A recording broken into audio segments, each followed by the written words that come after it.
Joan Collins. I told you folks I'd watch it with old Louie through there, and I knew I'd have something to say. She always gives me some material, Joan. There's no doubt about that. And last night, she didn't fail to disappoint.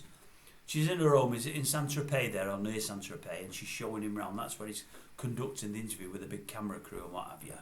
And anyway, she's giving him a bit of a tour of the village. She takes him into one room, and it's almost a bit scary.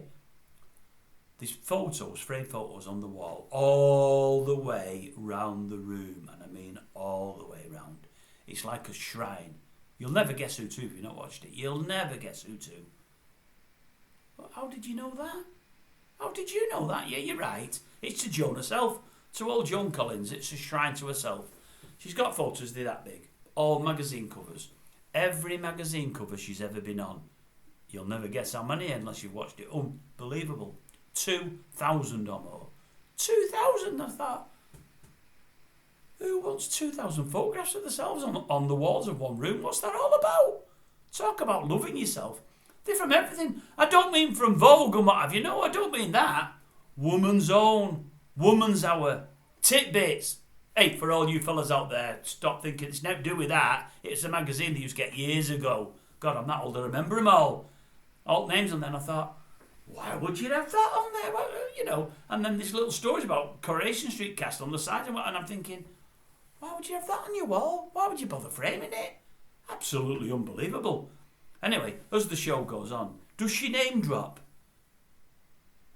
Have you ever known our Joanie do anything else? She name drops for Africa. She never stops name dropping. She takes us in another room where it's all the photographs of all the famous people that she's met, and you're thinking, what's all this about, man? There's photographs everywhere of everybody famous, everybody more famous than her. And I'm thinking, what's going on? It's unbelievable.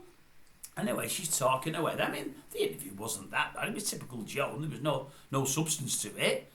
But she's saying, she said near the end, I've never been taken seriously. No, I've not. I've never fulfilled my potential. Everybody's thought I've just been a cheesy smile and a nice body. She said that's all they've ever looked at. They've never given me serious roles, and people have said I'm no good as an actress. They said all I can play is these bitches, liking The Bitch, and liking my most famous role, the dynasty, whatever you want to call it. I thought, well, that's all you've ever done, Joan. She said, that's all they ever say, she said. And he said, does it upset you? She said, well, not really. I mean, she's made a good few quid, hasn't she? You know, she's doing all right in the villa there, and is it a place in New York and a couple in Great Britain? She's got one in London.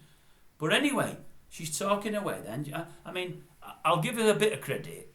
Louis said, I believe you're worth about 20 or 30 million. I don't know where that come from. She said, absolute rubbish. That's not the word she used. I'm not going to swear on it, folks. Rubbish.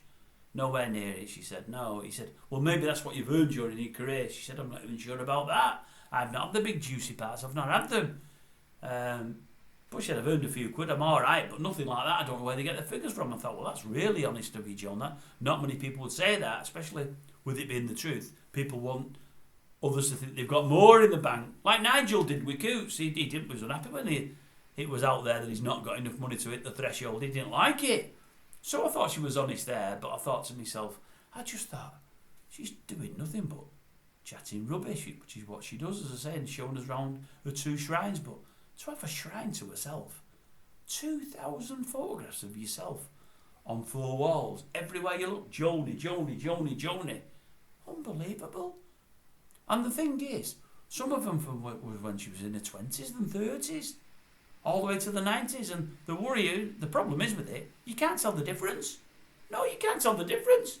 You're thinking, it's only because you can see the date on the magazine cover and you see how old it looks that you think, the magazine's age, Joan's not. No, she looks like she's in 20s and 30s, you won't know any different. Why, she's slapped up, she's got so much slap on, it's unbelievable. There's one time there in the market, she's walking through the market, going to a restaurant, you actually can see what she actually looks like as a 90-year-old, but all the rest of it, no, there's so much makeup, it's untrue. Anyway, she loves it, and I'm sure a lot of people watching it would. I had a laugh at it, to be honest with you, but I thought to myself, who on earth wants to see themselves on the walls 2,000 times in one sitting? Wherever you look, there's Joanie. There was none on ceiling, I don't think. There was none on Ceiling in the Bit. She had other things on Ceiling in the Bit. Anyway, that's a totally different story in the stud. They're different stories altogether. I'll park them, I'll leave them alone. Anyway, that's it from Joan. Not much else to be honest with you, not much more to... Oh, there was a cracker. She said, not many people take me serious. How did I forget this?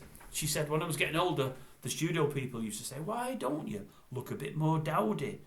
You know, have your normal hair rather than all the wigs. She said, oh, no. My mother and grandmother have always looked glamorous. I want to as well. And they said, well, if you look more your age and act it, you might get the older parts. And she said, I thought to myself, do I want to swap the way I am for that just to get more parts? And I thought, no, I'd rather be true to myself. So, she wants to act. She bemoans the fact that she's not taken seriously and not had great parts and not earned great money. They've advised her what to do and she doesn't want to know. She just wants to be glamorous and just cop a few quid for all these TV appearances. Yeah, she mentioned that film she was in. I thought, I'd have to read you this. I'd never heard of it before. I bet she never after she made it. What was it called? Can HEIRONYMUS MERKIN ever forget Mercy Hump and find true happiness? Yeah, can HEIRONYMUS MERKIN ever forget Mercy Hump and find true happiness? Not only is it the longest title I've ever seen in my life, it's the most stupid, and I've never heard it like it in my life. She starred in that film with one of her 5 husbands, Anthony Newley. That was his little pet project, and she starred in it. They showed some footage from it. Unbelievable. I bet she's never even watched it once. You've never seen it like it. And I looked at it and thought to myself, is it any surprise, Joanie, that nobody's taking you serious? So that for me there ranks along with The Bitch and the Studders. That's another one that I'll put in the old archives. Unbelievable. Anyway, superstar actor, Hollywood superstar, she's definitely not.